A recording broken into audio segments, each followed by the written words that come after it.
You know, in the 1990 Stanley Cup playoffs, it was all kind of predictions entering. We really didn't know who was going to take the crown because Boston was the number one team in the regular season, won the President's Trophy, but he only had 101 points. But there was numerous teams that were in the mix that were battling for the title.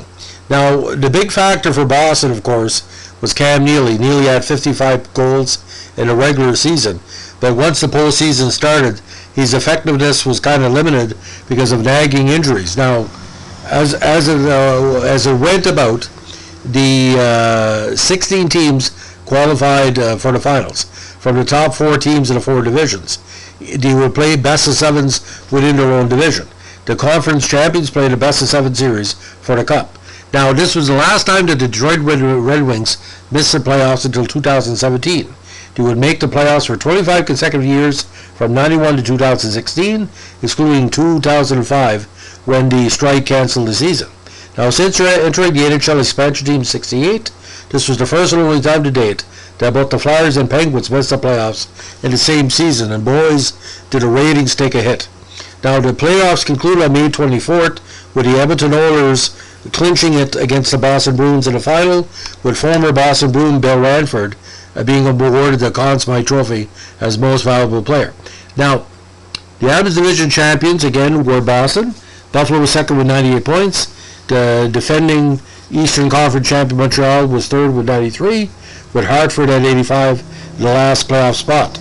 And Patrick was the Rangers, Devils, Capitals, and Islanders. In the North, Chicago, St. Louis, Detroit, and Toronto, Minnesota. And the Smythe, the division of death, of course. Calgary, who won the Clarence Cobble title that year as regular season champ. Edmonton, Winnipeg, and the LA Kings. Now, the first round was quite bizarre. Hartford had all they could take from Boston had all they could take from Hartford. Hartford won 2 of the first 3 games and won game 3 at home. Lost 3-2 to Boston in Boston. Came home, won 3-2 in overtime. Then lost 3-1 in Boston. Now the Sabres in Montreal. It went 5 games. Montreal staked himself to a 1-0 deficit in Buffalo. Won the second game 3-0. Won the third game 2-1 in overtime at home. Then won game 5-4-2 in Buffalo, and wrapped up with a 5-2 score in Montreal in the final. Now, Rangers Islanders, and in a slight upset, Rangers took the Islanders in 5, and the only win for the Islanders was a double overtime victory in Game 3. Now, the Devils and the Capitals, Washington won 4 games to 2 by winning 3 straight after New Jersey took a 2-1 lead. Now, between Minnesota and Chicago, it was back and forth all the way. Chicago was up 2-1 in games. Minnesota tied it. They were up 3-2. They tied it again, and then 5-2 victory at home sealed the deal. Now, St. Louis and Toronto. St. Louis overmatched the Maple Leafs. They won the first 2 at home. Won games 3 in overtime at Maple Leaf Gardens, and wrapped it up with a 4-3 victory in Game 5. Now, Calgary and LA with Gretzky in the lineup. LA won 5-3 at home. Third game they won in overtime 2-1. Won 12-4 in Game 4, and wrapped it up with a 4-3 double overtime win at the Great Western Forum in Game 6. Now, between Edmonton and Winnipeg in the semifinals, Winnipeg staked themselves to early 1-0 lead and went up 3-1 in games with a 4-3 victory on April 10th. But Edmonton won the next 3, 4-3, 4-3, and 4-1 to take the series. Now, the Prince of Wales, Boston outmatched Montreal, winning 1-0 and 5-4 at home, 6-3 in Game 3. Canadians came back for a 4-1 victory, but Boston eventually won the series 4-1. Now, this was the 7th straight year they met in the playoffs, with Montreal winning the year before, but again, Boston taking back the banner this year. Now, put the Rangers and Capitals. Capitals won 4 straight, 6-3 in Game 2, 7-1 in Game 3, then 4-3 and 2-1 victories in Game 4 and 5. Now, Blackhawks and St. Louis.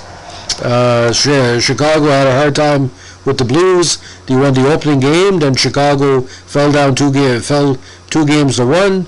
Then they were behind 3 games to 2. And then ahead 3-2.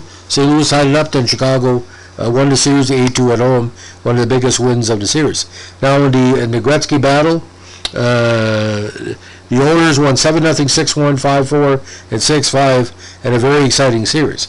Now in the Prince of Wales final, Boston swept the Capitals on good defensive play, 5-3, 3-0, 4-1, and 3-2. While Edmonton against the Blackhawks was tough from the start. Chicago had tied up the series at Northlands and went ahead 2-1 in Game 3, but Edmonton rebounded for 3 straight wins, 4-2, 4-3, and 8-4 to take the banner. Now the 1990 championship was the second finals between the Bruins and Edmonton, with Edmonton winning the only previous meeting, sweeping the Bruins in the '88 Stanley Cup. Now the Oilers defeated the Bruins in 5 games. The first game, of course, is the infamous triple overtime, where Peter Kleemer, on I think his first shift of the game, scored a 15-13 of the third overtime to give them a 3-2 win. This was at the Boston Garden. Game 2, Edmonton won 7-2.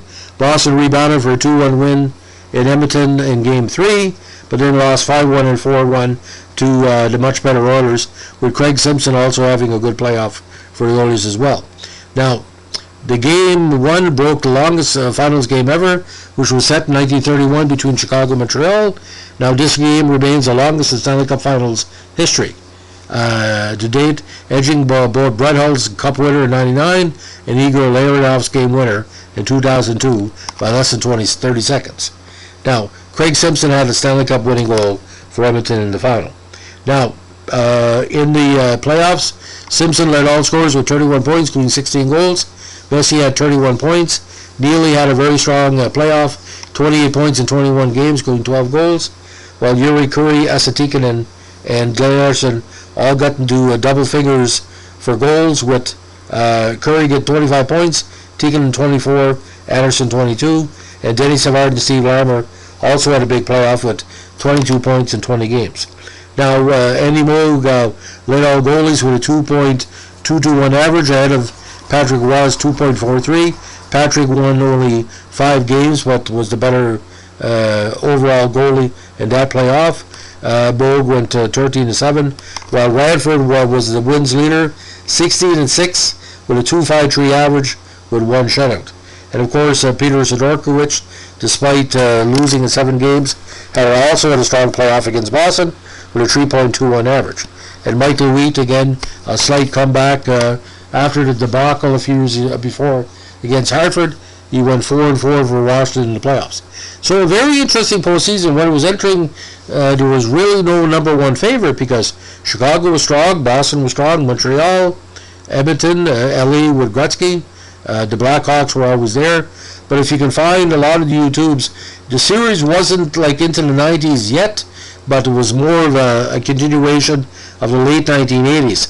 But to see Mario and not in the playoffs, I don't know what happened there. And the Flyers not make it, it was kind of sad, because I know a lot of the TV networks across North America, especially East Coast of Canada and States, they were really bleeding ratings. Nobody wanted to see a Boston Edmonton series besides their hometown heroes, families. Because Edmonton at the time, I mean, Gretzky was gone, but a lot of people don't believe the 1990 Cup is a Dynasty Cup. But like I said, it's 6 of one and a half dozen the other. Messi and Simpson and Ranford, everybody else, they really deserve it. But I look at their opponents, and that was a Mario Lemieux team that would have played. And of course, look what Mario did the next 2 years. He won the Cup. So that's the story about the Boston Bruins and Edmonton Oilers and the other teams in the 1990 Stanley Cup playoffs. If you like what we're doing here, give us a like, comment, and subscribe. And don't forget, you're only good as your last game, and Edmonton was just as good in that last game they were in the first game. Thanks for listening. Bye.